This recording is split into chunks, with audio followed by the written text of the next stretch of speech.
ക്യാമ്പുകളിൽ ഓരോ ദിവസം വരുമ്പോഴും അവിടെ താമസിക്കാനെത്തുന്ന ആളുകളുടെ എണ്ണം കൂടുകയാണ്. പൊതുവായി മഴ കുറയുന്നുണ്ട്, വെള്ളം താഴുന്നുണ്ട്. അതിനിടയിൽ പോലും രണ്ടാം നിലയിൽ താമസിക്കുന്ന പല ആളുകളും ഇനി വലിയൊരു പ്രളയമുണ്ടാകാനുള്ള സാധ്യത മുന്നിൽ കണ്ട് പലരും ക്യാമ്പുകളിലേക്ക് വരുന്നുണ്ട്. ഇന്നലെ ഉള്ളതിനേക്കാൾ കൂടുതൽ ആളുകൾ മിക്ക ക്യാമ്പുകളിലുമുണ്ട്.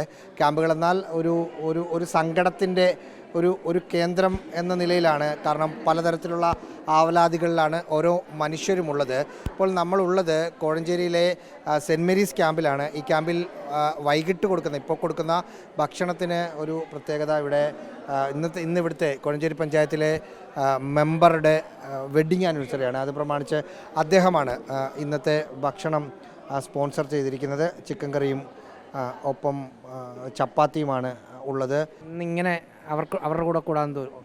അതെ, ഇന്ന് അവരോട് കൂടെ കൂടാൻ വേണ്ടി. കാര്യം വർഷങ്ങളായിട്ട് ഇവരെ ഞങ്ങളുടെ എല്ലാം തൊട്ടടുത്തുള്ള ആളുകളാണ്.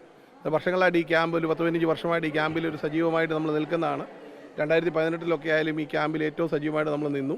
അന്നേരം അവരോടൊത്ത് ഇന്നലെയായിരുന്നു യഥാർത്ഥത്തിൽ വെഡ്ഡിങ് ആനിവേഴ്സറി. പക്ഷേ ഇന്നലെ ഈ ഒരു സാഹചര്യം കൊണ്ട് ആഘോഷങ്ങളൊന്നും വേണ്ടാന്ന് വെച്ചു. അന്നേരം ഇന്നാണ് നമുക്ക് തോന്നിയത് ഇവരോടൊത്ത് നമ്മുടെ വെഡ്ഡിങ് ആനിവേഴ്സറി ഒന്ന് ആഘോഷിക്കാമെന്ന് വിചാരിച്ചത്. അങ്ങനെ അതുകൊണ്ട് ഈ ക്യാമ്പിൽ ഞങ്ങൾ കുടുംബമായിട്ടെത്തി ഇന്ന് ഇവരോടൊപ്പം ഈ വെഡ്ഡിങ് ആനിവേഴ്സറി ആഘോഷമെന്ന് പറയുന്നില്ല, വെഡ്ഡിങ് ആനിവേഴ്സറി ഒരു ഓർമ്മ ഇന്ന്. അതാണ്, അതിനെ ആഘോഷമൊന്നും പറയാൻ പറ്റില്ല. ബിജോ പി മാത്യു ആണ് അദ്ദേഹത്തിൻ്റെ കുടുംബവും ഒക്കെ ഇവിടെയുണ്ട്. ഇവിടെ ഉണ്ടായിരുന്ന ആളുകൾ ചെറിയ കേക്കൊക്കെ മുറിച്ചാണ് ആ ഒരു സന്തോഷം പ്രകടിപ്പിക്കുകയും ചെയ്തത്. ഇപ്പോൾ എല്ലാവരും ഭക്ഷണം കഴിച്ചുകൊണ്ടൊക്കെ ഇരിക്കുകയാണ്. മഴ ചെറുതായിട്ട് പുറത്ത് പെയ്യുന്നുണ്ട് എന്നതൊഴിച്ചാൽ ആറന്മുളയിൽ വെള്ളം ഇറങ്ങിക്കൊണ്ടിരിക്കുകയാണ്. അതൊരു ആശ്വാസവുമാണ്.